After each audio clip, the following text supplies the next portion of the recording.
There's an inherent attraction to light and being human. And I think on a very deep psychological level, light is this way in which we experience the energy surrounding us in a very personal manner. My name is Мэт Dilling. I'm the founder of Lite Brite Neon Studio, and we manufacture, produce, and restore neon works of art and design.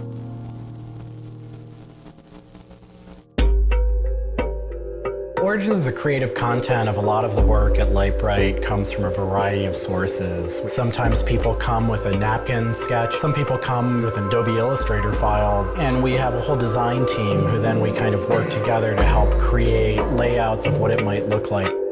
Scale it up and create a paper template using a pen plotter. And that paper template actually becomes our guide for what we're going to bend the neon to. We take from the office into the glass shop. We pick out the right size tubing with the right color for the right size project. From there, we heat up the glass tubing. The torches heat the glass well in excess of 1,000 degrees in order for it to get into its molten state. We heat up and bend the glass tubing to match the template. One of our chandeliers has over 100 different bends in it. So each one of those bends has to be marked for a heated up bend. We also have to allow the glass to cool between the bends so that the next area can be worked on and heated up in its own unique fashion. It turns into spaghetti, and then we have to make sure that that spaghetti lines back up and cools to the template. We use a blow hose to connect our mouth to the tube, create a volume that's closed, and we can control the pressure in there with our mouth. There's just a variety of challenges that come up inherently in working with glass. Glass can crack due to stress, and sometimes you'll just have a batch that all it wants to do when it gets near a torch is crack.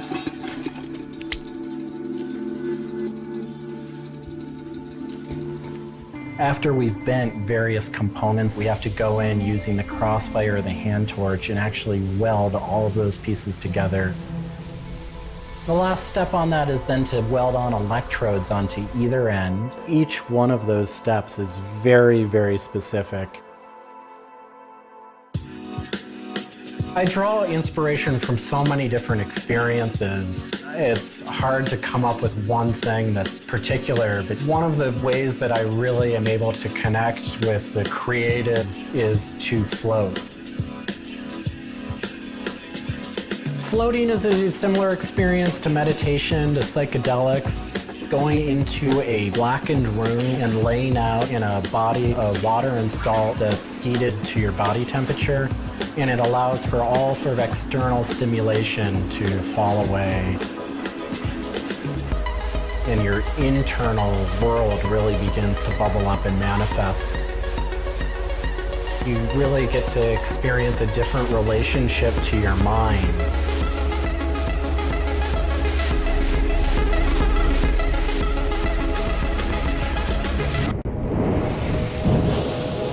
I think I work with neon because I can't not work with it. It's so challenging and so rewarding. And those things are so intertwined that there's no way of separating it out. I learn so much and continue to learn so much by working with it. I find so much inspiration in working with it, and I just continue to experience new and different things through the medium. It's that close to me at this point.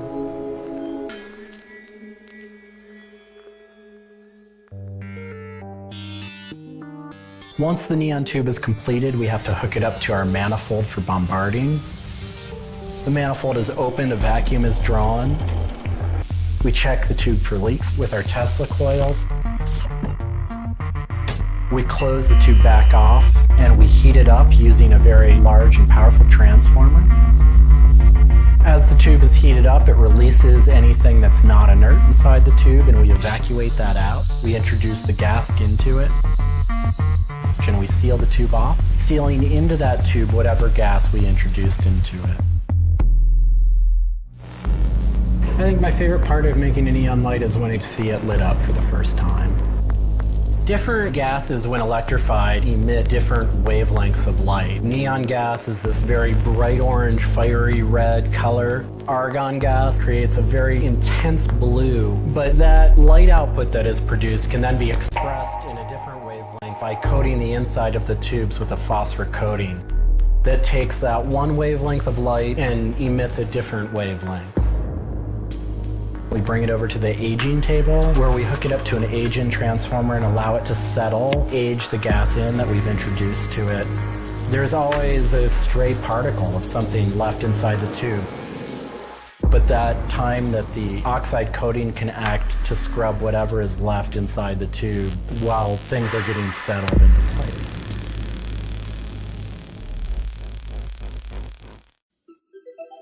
Once the tubes are aged in, we move on to our process of assembling two halves of the fixture together in a jig, gluing up the center of the fixture to its spindle. Once the adhesive dried, we would connect the wires from the fixture together into a transformer, and we turn on power and it lights up.